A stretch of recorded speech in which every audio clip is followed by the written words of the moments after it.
Welcome, everybody, to another episode of Your Spiritual Journey. This is Dr. Bob, and this is the space and the place where we talk about things important to your soul.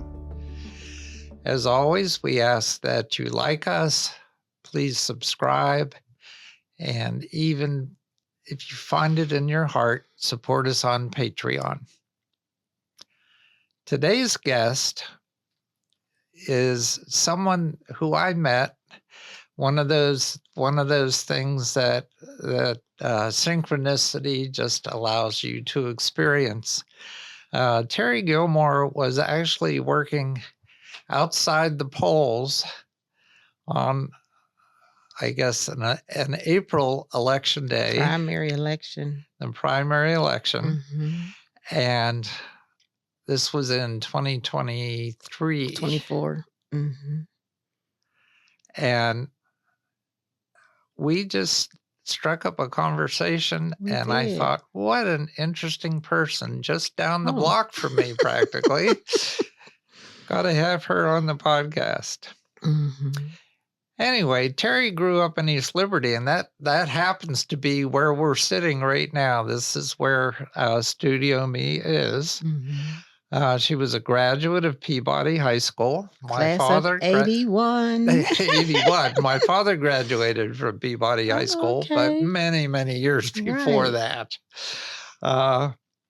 And she later transferred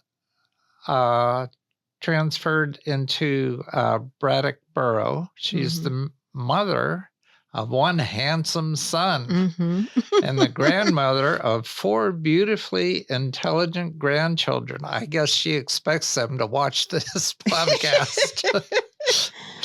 Teri describes herself as a dedicated social entrepreneur, driven by a progressive outlook concerning leadership, organizational community, and program development. She is fervent when constructing collaborative relationships to support children, families, and community through sustainable programming. Her passion is fostering the development of the whole child as an individual while sustaining the child within healthy familial, communal, and societal contexts collectively. After 40 years of that, she has retired. Since 1984, Teri has liberally committed herself to civic engagement. And I'm not going to read all of those things that she does for civic engagement, but there's quite a few. And eventually, she served on various organizations like Lions International, the Mon River Fleet, spreading the world children's ministry. She's affectionately known as Ms. Teri. Her expert knowledge of child development and evidence-based practices has allowed her to provide consultative services on the local, county, state, and federal tiers. And boy, she's just done so much in the child development area. She's developed programs addressing real-life tribulations of vulnerable children, all of which were presented at various conferences. Most noted in 2011, Let's Move Pittsburgh Regional Symposium, the public health campaign led by First Lady Michelle Obama. While internationally referred to as Dr. Gilmore, Ms. Gilmore's work has reached as far as Hiroshima, Japan in 2013 and Copenhagen, Denmark in 2015 at the 9th and 11th International Conferences on Environmental, Cultural, Economic, and Social Sustainability. She received an invitation to present at the University of Oxford's International Roundtable Symposiums. In March 2019, she was at Harris Manchester College in Oxford, England. So she holds an AS degree in pedology, which we know as early childhood education, academic studies with a certificate in Black, minority, and ethnic studies from CCAC. That's the Community College of Allegheny County, a certificate in early literacy, and a certificate in building bridges from beginning with books. She has a BS in child development and family relations from IUP and hopes to complete her master's at the University of Pittsburgh School of Education with a psychology and education concentration, specializing in the area of applied developmental psychology. During March of 2012, she was licensed to preach. And on January 15th, 2019, Minister Gilmore provided the benediction for the swearing in of our previous Lieutenant Governor, John Fetterman. So that's quite quite a biography. I just feel honored to have you on the program. I'm honored to be here and to be invited. Thank you. Well, as you know, our format is I'd like you to begin with your spiritual journey, talking about from childhood to the present day. Okay. And then we'll get into some of these interesting things in your biography. Okay. So should I start? It's all yours. Okay. My spiritual journey. Both of my grandmothers went to church every Sunday, and in the middle, as they said, midweek Bible study. Both of my grandmothers served in their churches.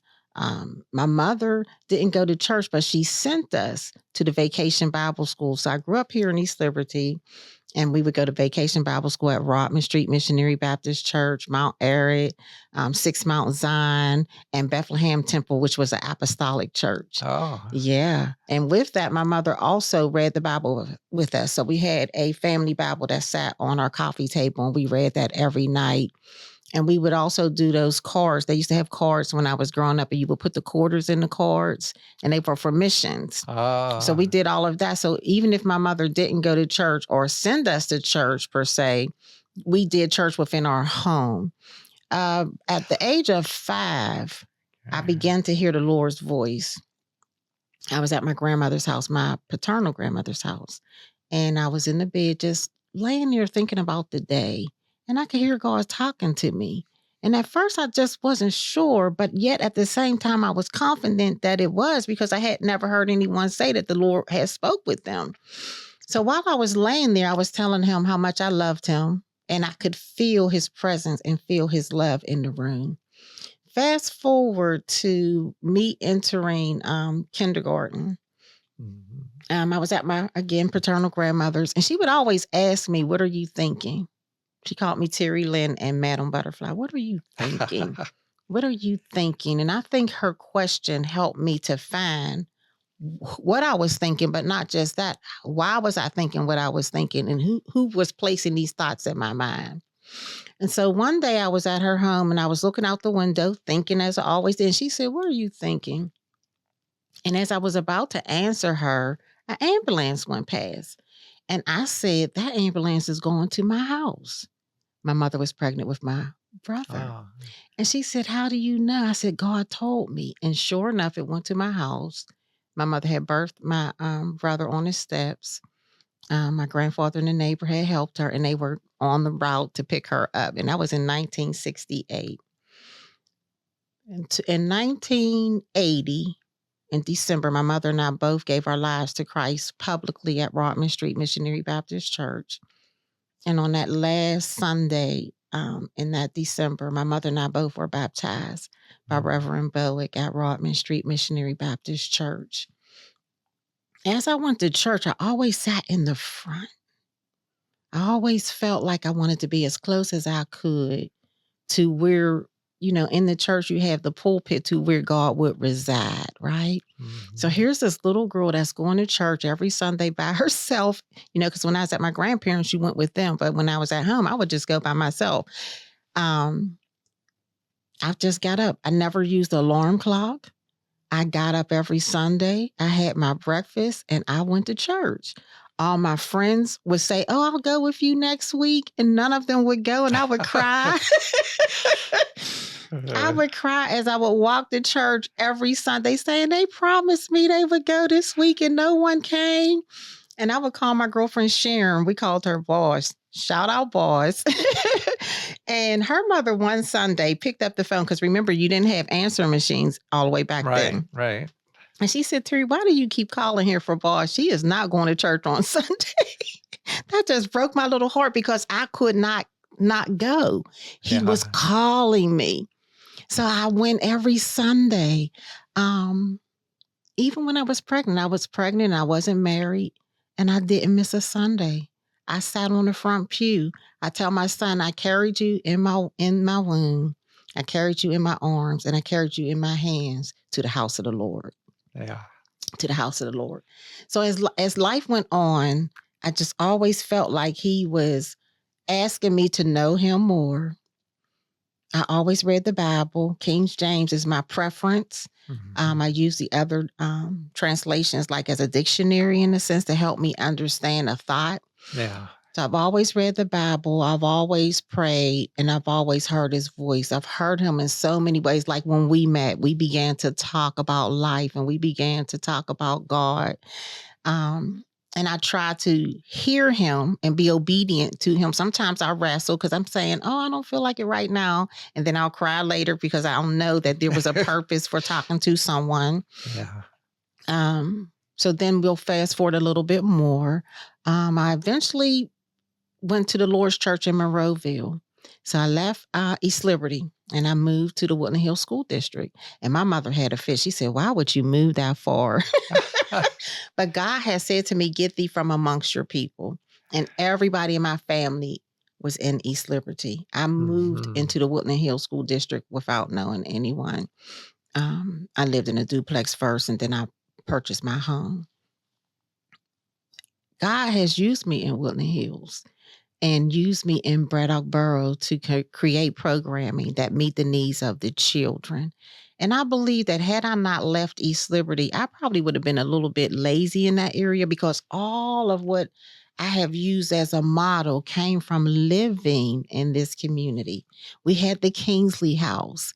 We had the Y, which was next to the library, and I believe it's apartments now where we took swim lessons. At Kingsley House, we had an after-school program. Kingsley House had the overnight camp. And I took dance lessons at Kingsley, tap, ballet, jazz, modern dance. We spent so much time in the library, like everything. We had Operation Dig. We had the summer program. So where we lived on Amiga, there was a park. So it's right where Target is and those new houses. And there was a park. Everybody came to what we called Omega Park. And they had a recreation pull up, and the person would be assigned for the summer from the city. And we played games all summer. Like I had so much that I could do. We would walk to Highland Park and scoot across the Pennsylvania driver's training course. And I always say if I could meet those state troopers, I would hug them because one would say, "Get off the course, get off the course." And the other one would look around and say, "You better hurry up and run across that course." And we would run across the course and go up the hill to the park. So God was always in my life because I always went the way that he told me, but I always met people along the way. So there was a variation between two state troopers, but they both were doing their job. Right. And extending themselves or not extending themselves to us their own way, right? But yet you could see the love of Christ in their faces, right? So as I got to the Lord's Church, go back to that, I learned about the Holy Spirit. When I was at Rodman, I would ask questions like, "Is there more? Is there more?" And I guess they was trying to figure out, what does this little girl want? Yeah. But I just felt like there was so much more. And even when I would go to Bethlehem Temple for some services, I would go to Rodman in the morning and then go to Bethlehem Temple in the afternoon because they were apostolic. So I had both worlds. I was in the Baptist church and in the apostolic church. And then I lived across the street from St. Peter's and Paul's Catholic Church. And we would go inside that church and hear some of their word. And they even allowed us to ring the bell. So I've rung the bell at St. Peter's and Paul's. Exactly. And they lived in the house right next door. So I was encompassed about with households of faith. Yeah. that shaped me. Miranda Lambert said, the house that built me. I say, all of these places made me who I am. So when I got to the Lord's church, I got introduced to the Holy Spirit at a different level. So I have the evidence of speaking in tongues. No one laid hands on me. I was in an environment where speaking in tongues was welcomed and understood. Mhm. And as I became a member, Pastor Archie Dennis was our pastor. He and his wife, Pastor Claudette. And one Sunday I was in my kitchen doing the dishes, agonizing over something. And as I was praying to the Lord, my mouth was going in a way my mind wasn't thinking. And I didn't know what was happening. And all Mhm. of a sudden I began to speak in tongues. And all of that came from all of those experiences of being in the presence of the Lord in all those different ways, helped me to be open to his presentation, right? Uh-huh. Of his existence and of his ability to communicate with us. And I thank him for that. So now, where are we at in my spiritual journey? So I began to speak in tongues. I'm still worshiping the Lord.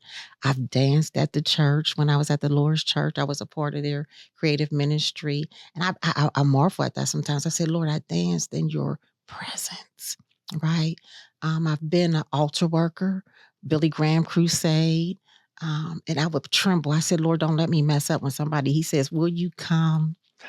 And all those people are coming. And those of us who have trained to work the altar, we're there.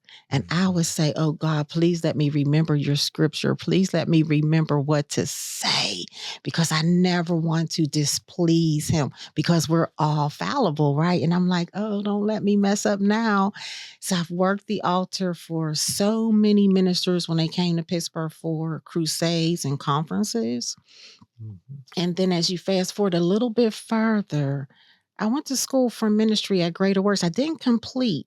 I always feel like God takes me so far where man is training me, and then he takes me the rest of the way by his Holy Spirit. Yeah. I always want to try to go back to Greater Works. I was taking a course at a time, and I enjoyed it. And I met so many people, but that also helped to develop who I am. Being in those classes and having those instructors challenge us with God's word, and challenge us with what we believe it to be. And everyone has different experiences, and those experiences are shared and then applied or challenged against the word for us to learn. That helped to shape me. That's a part of my spiritual journey, right?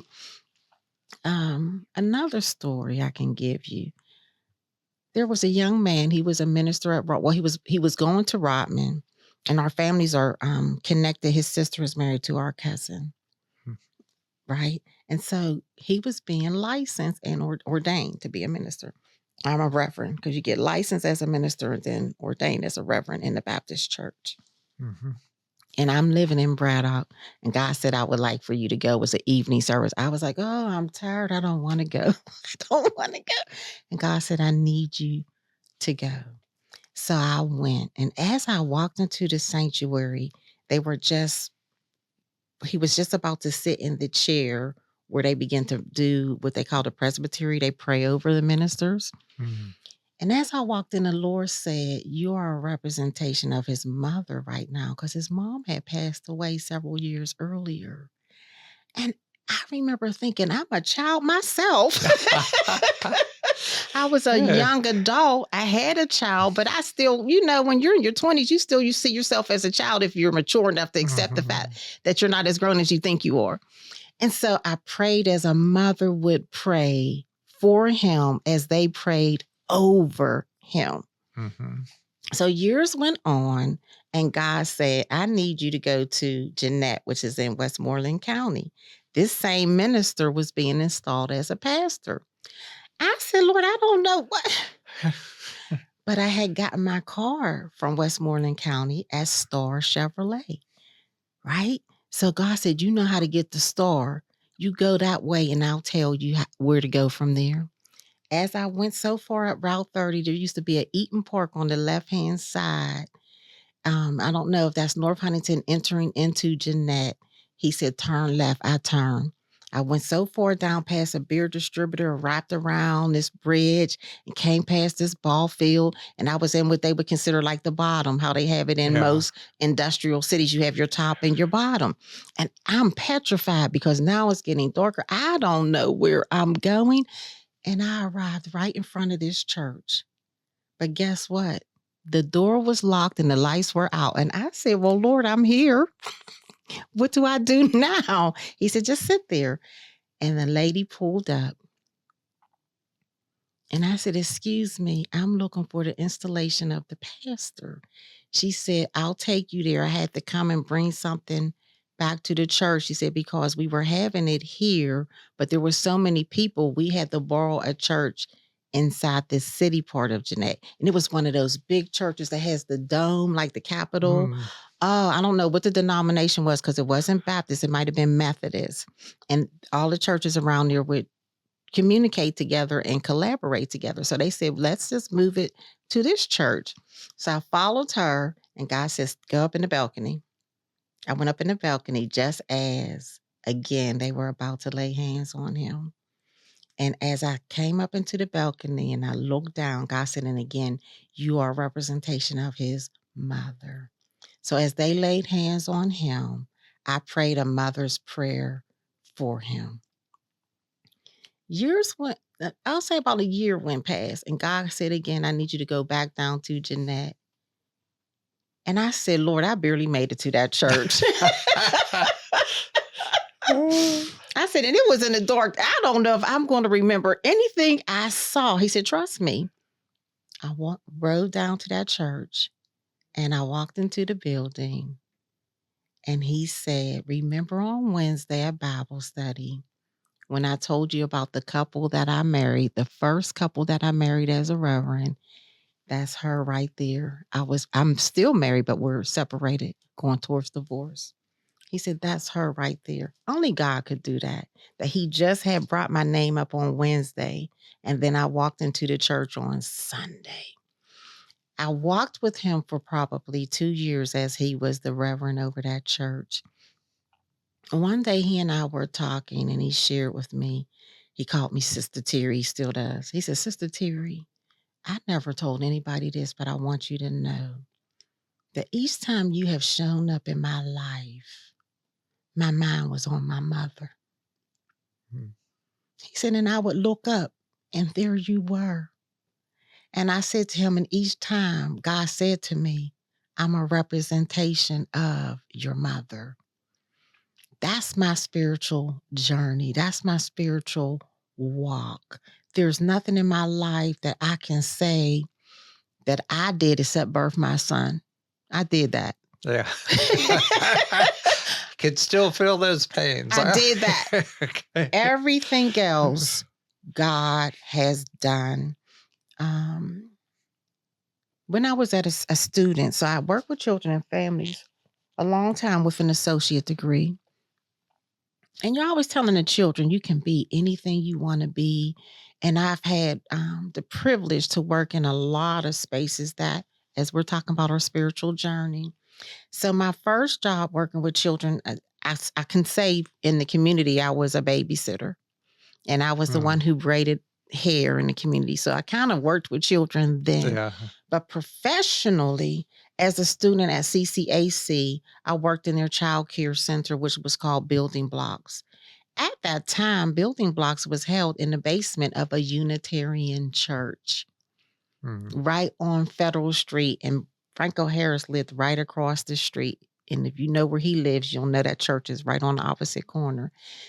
I was always in the presence of the Lord. And when I go into church, I don't care what the purpose is. I'm always mindful that this is what we call his house. He's everywhere we go. But I'm mindful that this is the place that if you're not sure, that you want to see and experience him. So I went into that Unitarian church as a work study student every day, talking to the Lord about working with children, because I didn't pick the field, he did. That's a story all by itself.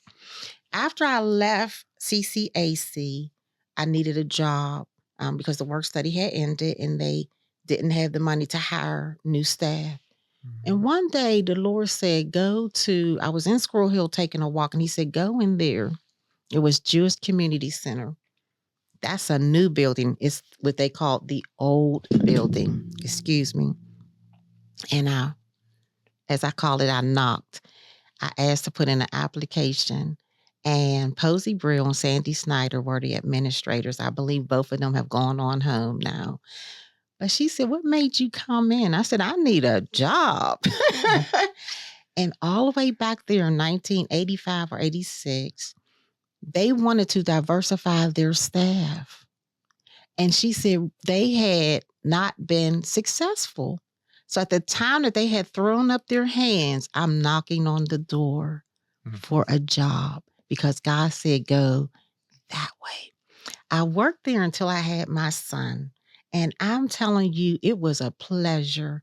I used to sing all of the songs. I know all of the holidays. I know all of the purposes of the holidays. And they welcomed me. As a matter of fact, when I was leaving to have my son, some of the staff begged me to stay. They were like, no, we'll deliver the baby. We need you to stay. That's a part of my spiritual journey, getting to learn Judaism right in the space that it is being taught and appreciated, because Mhm. Judaism is the foundation of Christianity, right? So then I left there, had my son, and when I finally went back to work, childcare wasn't a system like it is now. There was no funding to help you Mhm. supplement to Yeah. pay. So I'm trying to figure out, where can I work?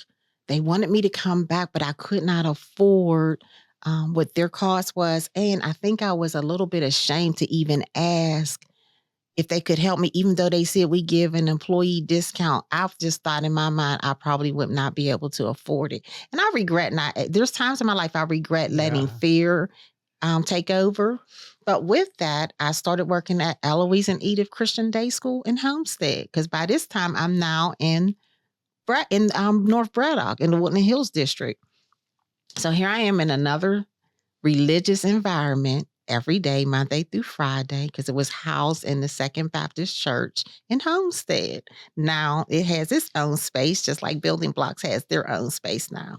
And so I'm going into the church every day to work in a field that I did not select. God selected for me. And I'm asking him, what is his purpose? I'm working with children. They are seeds, right? They're vulnerable. How do I not mess this up? And trust me, I messed up a lot along the way before I fully understood my purpose, right? Yeah. So I'm walking to my job, and there was a certain block in Homestead that all of these people who were a part of a certain church, Bishop Donovan, they all own these properties in this one block. And I would walk through that block and I could feel God. And it would just calm me from catching the bus and walking, first of all, walking probably 5 to 8 blocks to the bus stop. Now walking up this hill to get to my job. And that was the last space I would walk through, and then turn on the street that leads to the bridge up to the church. I felt him the whole way through in that block. Every window had something that let you know that they believed that there was a God, whether it was a cross or a crucifixion with cross, because a cross is without Jesus. The crucifixion is him on the cross. Um, there was always something, right?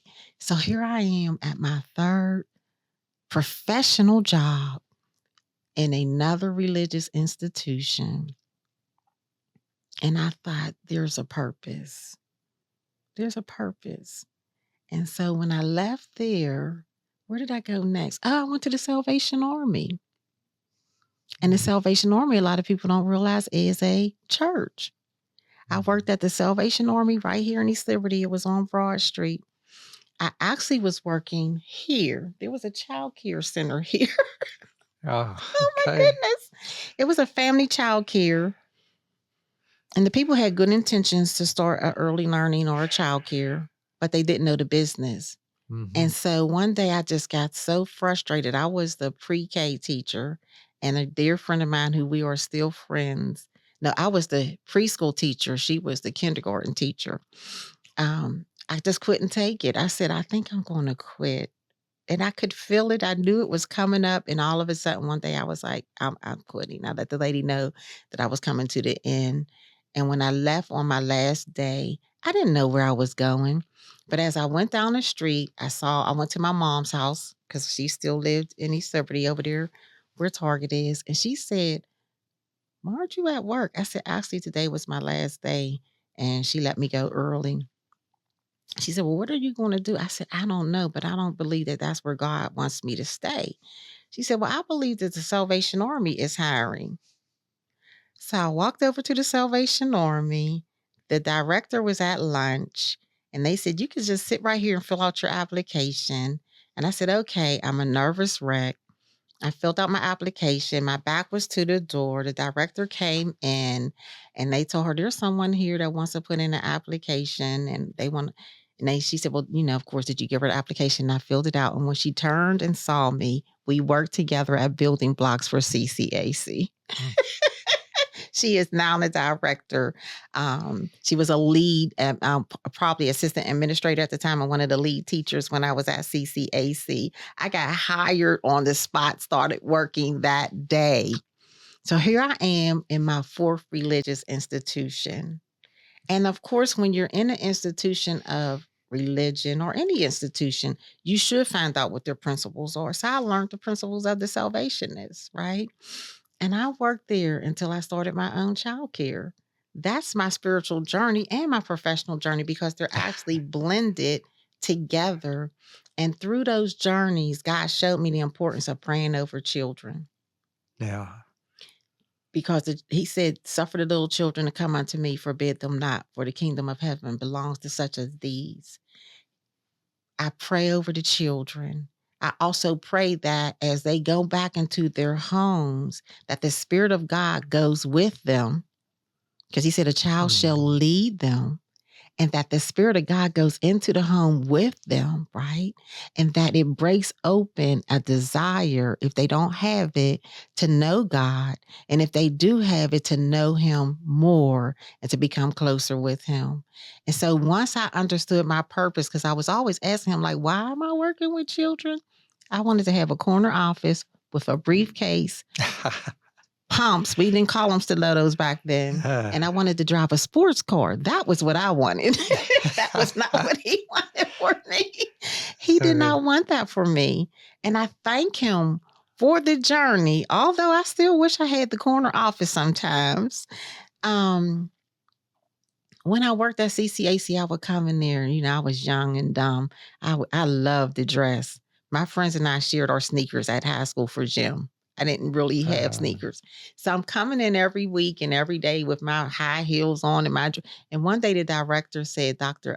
Daniels, Dr. Davis, she said, Miss Teri, can you see me when you get a chance? And I thought, what did I do wrong?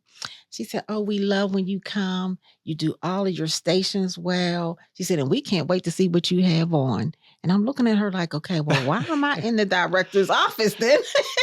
She said, "But we would like for you to stop wearing those high heels because we're afraid that one of the children is going to get hurt as well as you." And I was so upset because remember, I wanted this corner office and I was practicing for this office. So to be in the field of early childhood education, as I call it, on the ground, hands-on and direct, was only God's guiding and direction because I wanted to be cute. So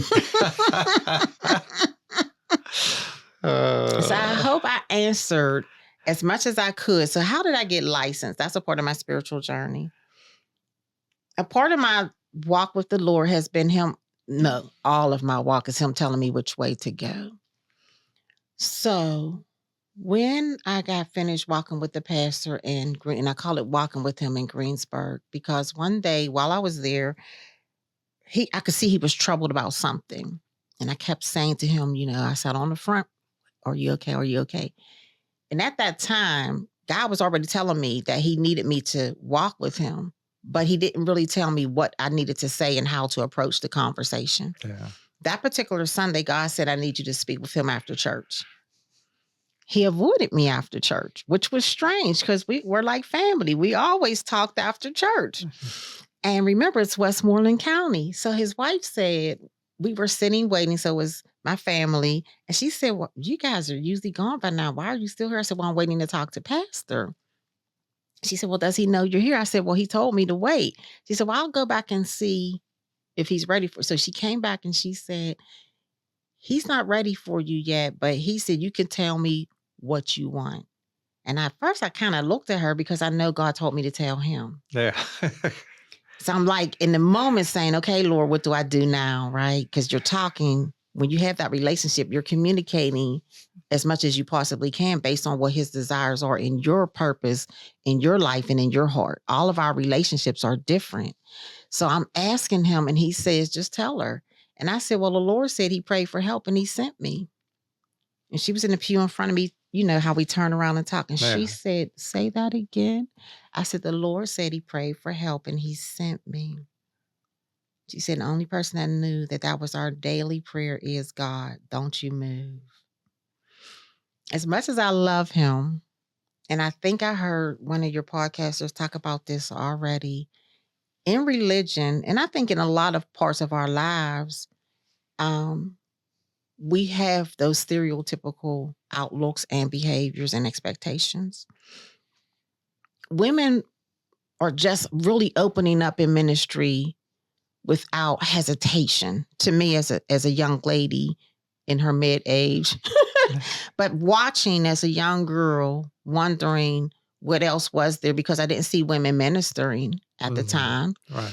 But I knew, and I didn't know he was calling me into ministry, but I knew he was talking to me. So he prayed for help, but he was expecting a man. He expected a man. To this day, when he sees me, he also says, Sister Teri, there's so much I have to talk to you about because so much that you said to me was so true. I never told him he expected a man, but I knew.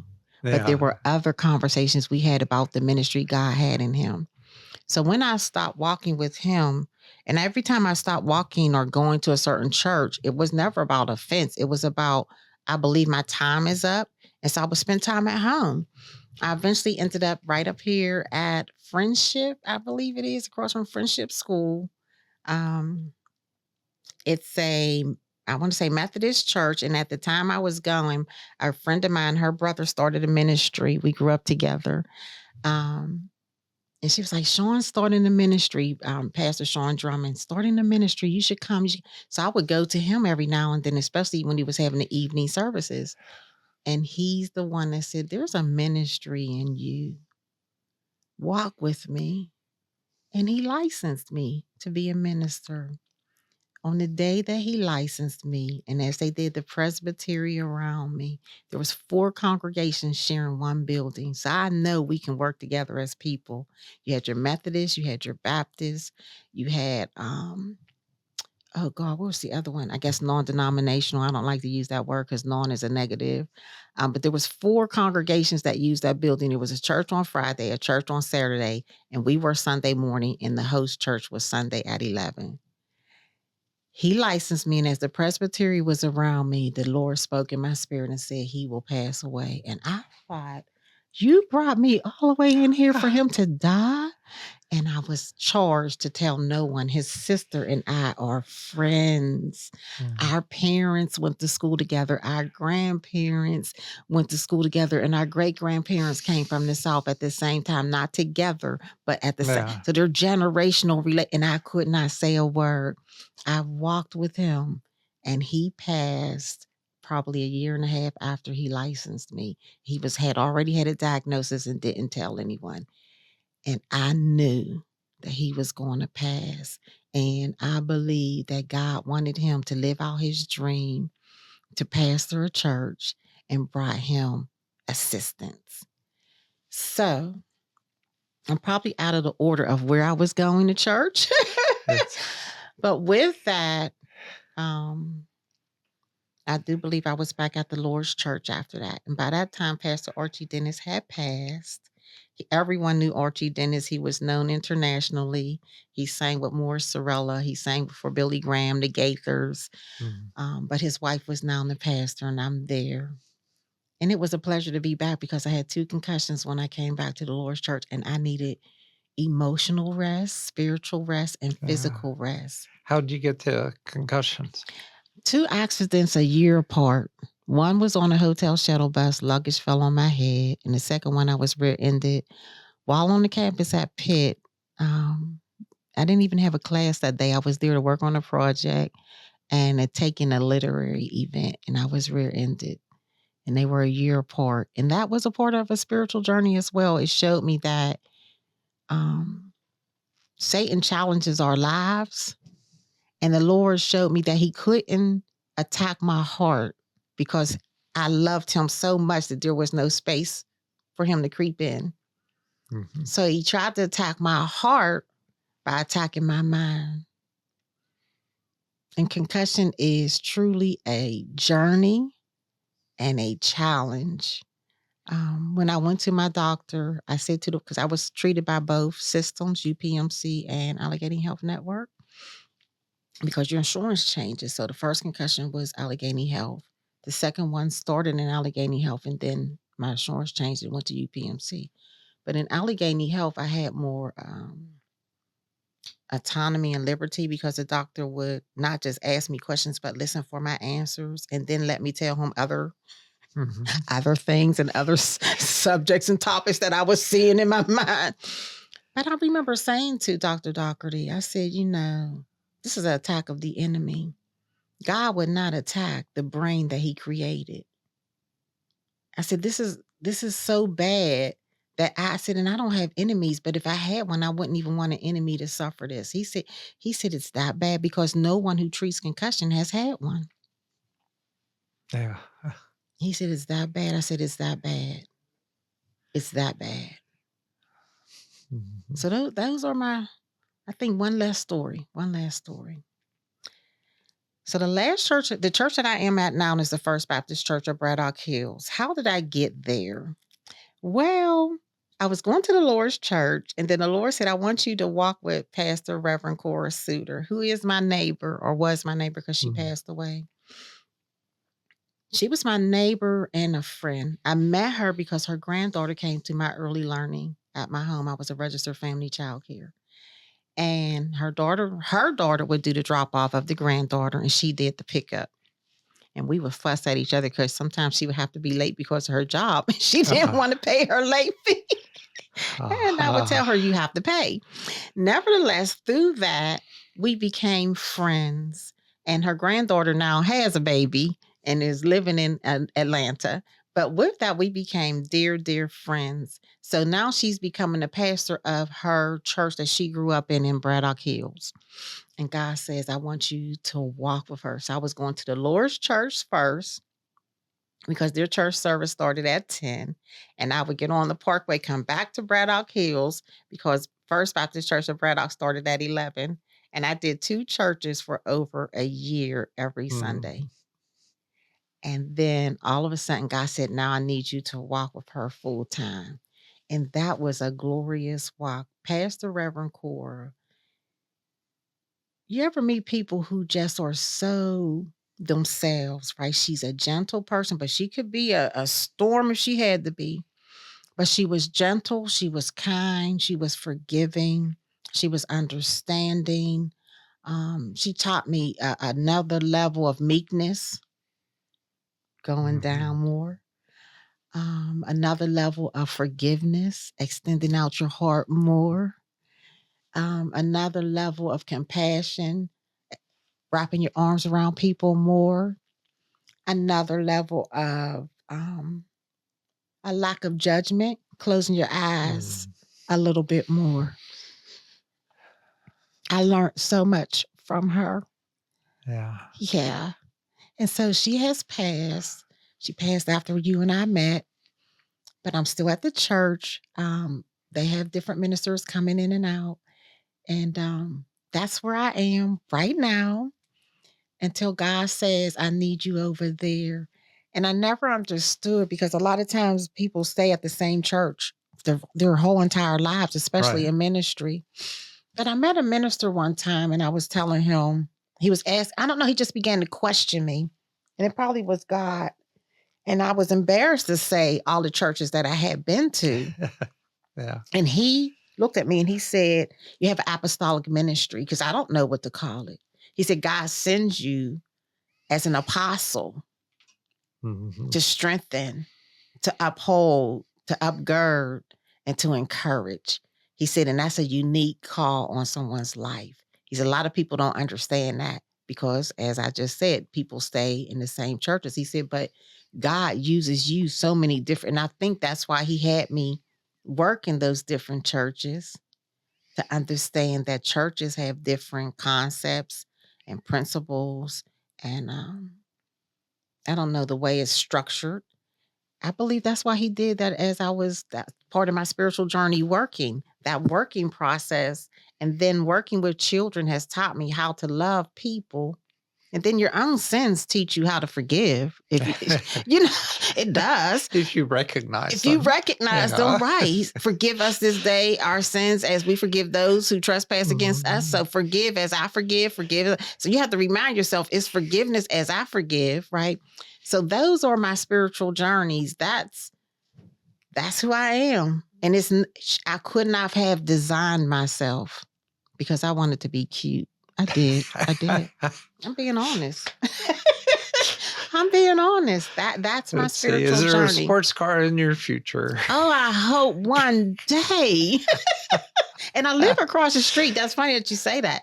I live across the street from a garage. He does exotic cars like Bugattis and Ferraris and all of that. And they come from all over the globe, not just the United States. They come from all over the globe. And because he's across from me, the GPS always sends them to my garage. And I say, no, you're going over there. But you can leave the car right here. So I don't get to drive one, but I see them regularly. Oh, gee. Well, I'll tell you that's an amazing, amazing story. I can't believe it's mine. And the radiance that you show, it just shows that you've walked in the Spirit all your life. So there were a couple things I was curious about. One was that your mother got baptized with you at the same time. You were the churchgoer. She was not. Right. So how did that happen? And oh my dear, what was that is an interesting story. Did you have to convince her that she needed to do this with you, or how'd that happen? So my mom's parents died 90 days apart in 1978. My grandfather died in July. And right after my mother and her mother's birthday are a day apart. So he died a combination of their birth dates. My grandmother's the 9th. My mother is the 10th of July. My grandfather died July 19 of 1978. My mother was pregnant with my younger brother. My grandmother died that November, right after my mother birthed my younger brother. My mother just passed away in September. My mother was, when she was born, she lived right here on North is this North Euclid, right? Right where the basketball court is, North St. Clair. She lived on North St. Clair. The basketball court is literally where their house was. That was the first redevelopment of East Liberty. They had to move for everything to be changed and the circle to be built. My mother died at the corner of Broad and Negley this past September the 10th. Her birthday's July 10th. So her parents died 90 days apart, and that was a lot because she had a high-risk pregnancy. She was a part of that fraternity of women whose tubes became untied and they had pregnancies that were not expected. I apologize. So she had a lot of stress in her life at that time. She had a pregnancy that was not expected. Her father passed, and now her mother has passed right after she birthed the child. And my mother and I, My mother and I. So when we got the call that there was something wrong with my grandmother, my aunt-in-law, which was my aunt's sister-in-law, but we were all family, said, "Okay, well, I'll meet you over at Auburn Towers," which was East Liberty Boulevard in Auburn. And it was Aunt Yvonne, myself, and my mother, and the maintenance man. And my grandmother had passed away on her sofa. So I was with my mother with a lot of pivotal moments of her life. Yeah. And I'm the second child. um, as I stated earlier, a child will lead them. God was calling me to always come closer. So we all went to vacation Bible school. All of us went. But I was the one who got up every Sunday and went to church when we weren't at our grandparents'. When you're at your grandparents', there's no choice. You go to church. Yeah. She was talking with her aunt, my grandmother's sister. And I believe that she said to her, "I think you should go to church with Teri." And so she started coming to church with me. Mm. And on the Sunday that we both gave our life to Christ, I almost want to say we both got up at the same time Oh. and came down. And I don't think I've ever told this story to anyone except for my one aunt. We came down together. We both gave our life to Christ. She was sad, but happy at the same time because she missed her. My mother was her father's right hand. He had sons, but she was that girl that hung under her dad, right? So she missed her buddy and then her mother, of course. It was so close together. So that's how we ended up being giving our life publicly to Christ, because I had already given mine to Christ 5 years old in the bed, laying in the bed at my grandmother's. But my public declaration was at the same time as my mom. And then of course, the church assigns your baptism day, and it ended up being at the end of that month, and we got baptized on the same Sunday. Yeah.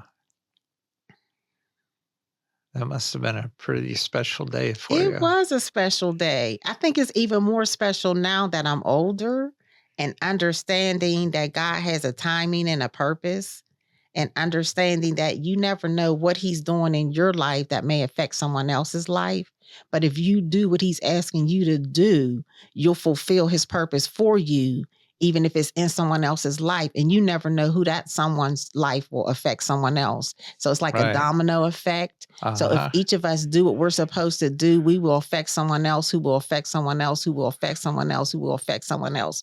So if you look at it from the perspective that we now have an American Pope, all of the people who played a role in his life, whether it was in ministry or just helping him to grow into a responsible young man, to a husband, a brother and an uncle, and then a grown man, and becoming a priest and being faithful to the church. And now all those dominoes are lined up and they're in place. We don't know. I think we miss our mark when we're trying to figure out, I do this. Why am I doing that? What's the purpose of this? What's going to happen from that? I'm that person.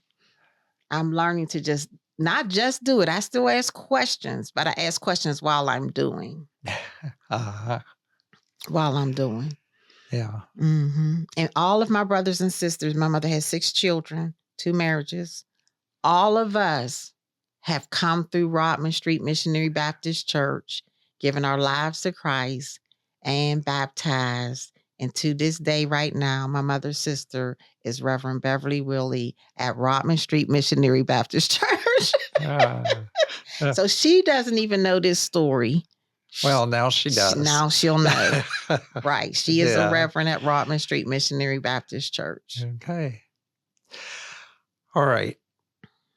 You ended up doing something in Japan, in Denmark, and at Oxford. So how did those things fit into this whole journey that you're on? The journey of working with children, which I see now and saw sometime back as God's ministry, right? His ministry to children as individuals, but the collective body of the family. And the families are what? Collective bodies of community. And community is what? The collective body of a neighborhood, you know what I mean, an area, a region. And if you think globally, guess what? There are children and families in neighborhoods and communities all over the globe. They're Right. shaped differently, right? Some of their principles are different, but they're still the same. The human context is the human context. So while I was back at school to get my bachelor's degree, so I worked with my associate degree for years. I graduated with my bachelor's at 50. I don't mind telling my age. So that was in 2013. But before I earned my bachelor's, I had began to do some work in the borough of Braddock. So here I am coming from East Liberty with all these rich experiences, and I'm living in Woodland Hills School District and mostly now in Braddock. The library was shuttered. And I'm saying, why library? What do you mean the library is going to be torn down? I don't understand. But by this time, the library is now up and running. But the playgrounds were not what I was accustomed to. So I'm a question person. If I'm asking God questions, I'm asking man questions. With that, I'm asking questions of our elected officials. Like, what do you do on the playground? And they were like, well, what do you mean? What do we do? So they had a loss prevention program. That means they have the summer feeding program person who feeds the summer breakfasts and lunches. And those were typically your school guards, which made it good because now the children are getting fed by people they have a relationship with. And then they had a AmeriCorps worker on each playground as a loss prevention to just kind of guide play and prevent someone from being hurt. So now I have this idea, like, let's just do more. So one day a councilwoman had came past my home and she wanted to get to know me because I'm not from the area. Even though I had been out there some time, I'm not connected to a family or a particular group. Yeah.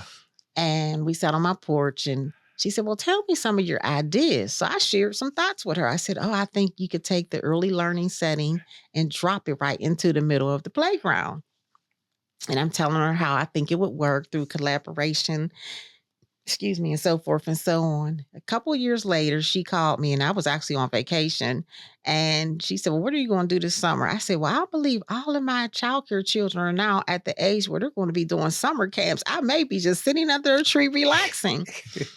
And she said, no, I want you to do that program that you were sharing with me. I think this is your summer to do it. We don't have a supervisor for the playgrounds yet. And if you're the supervisor, you can design whatever you would like, and I'll support you. So I came home from my vacation and I'm in the hallway of Braddock Borough Building. And here's all these college students who would typically get the job. And I felt like, oh my God, I'm robbing them of their opportunity. So I'm coaching them while we're in the hall. Do you have your driver's license to prove that you're an American citizen? You could work in the country. Do you have your resume? Have you talked over some of your points with yourself? I'm helping them to get this job. I got the job. With that, I designed a playground program called PrEP, Braddock Playground Recreation and Education Program, to prepare the children for school because low-income children have the summer slide. Because during the summer, they're not getting those rich experiences that children who are in, I hate to say affluent, but whose parents can afford more have. And so with that, the program that I have is dropping the early learning component in because early learning never stops. And I told her I believe that there are some children, and I still believe it today, who did not get that early learning window, who did not have that experience of going to an early childhood education setting where they were taught friendship, where they were taught taking turns and expectations, right? Where they were taught how to be the leader, but also how to follow, where they were taught how to rotate the stations and the sense of responsibility. If you're finished with the blocks, you need to put them away, where they're learning how to read various books and learning that through books, you can have an imagination that is opened up to you that you didn't even know existed, because now you're reading this book about I am and who is I am. Reading and thinking causes you to ask more questions.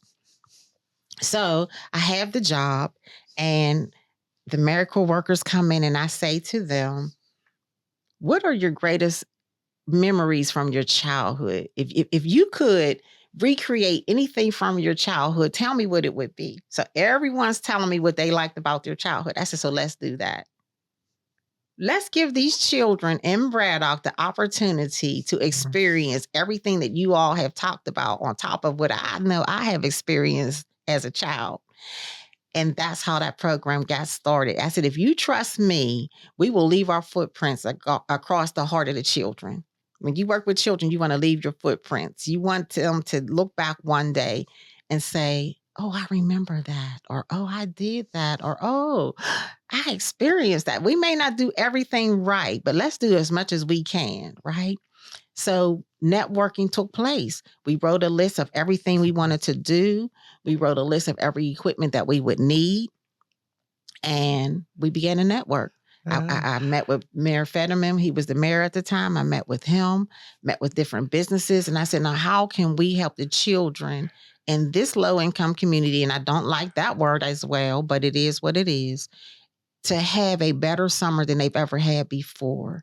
And everybody, I'm talking Dick's Sporting Goods. I had coupons. I called Dick's. I said, I'm coming from the borough of Braddock. We have a playground program. We need some equipment, because I had taken as much as I could from my early learning setting, right?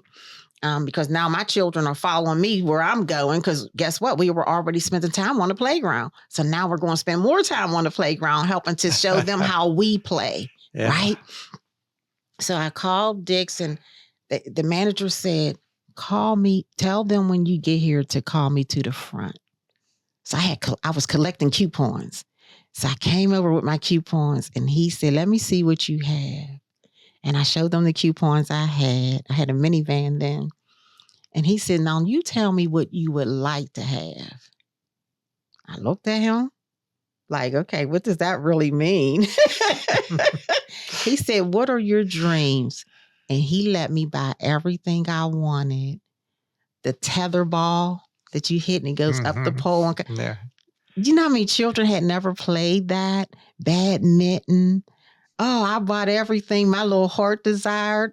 And he took my coupons and he multiplied my coupons. And when I got back to the Borough, the AmeriCorps worker said, Miss Teri, how did you get all of this? Partnerships. Yeah. Asking. Yeah. Well, I have been mesmerized by your stories, but and I'm sorry, that program is how I got to Japan. Okay. Yeah. We have run out of time. I'm sorry. Nope. Oh, Don't be dear. sorry. And I didn't know what I was going to say when I came. It just sounds like there's so much more to talk about, but we are out of time. Okay. So I do allow the guest at the end of each program to leave the audience with some words of wisdom. And this is your last opportunity with this particular audience. Yes. To just leave them with a few words that might help them along on their journeys.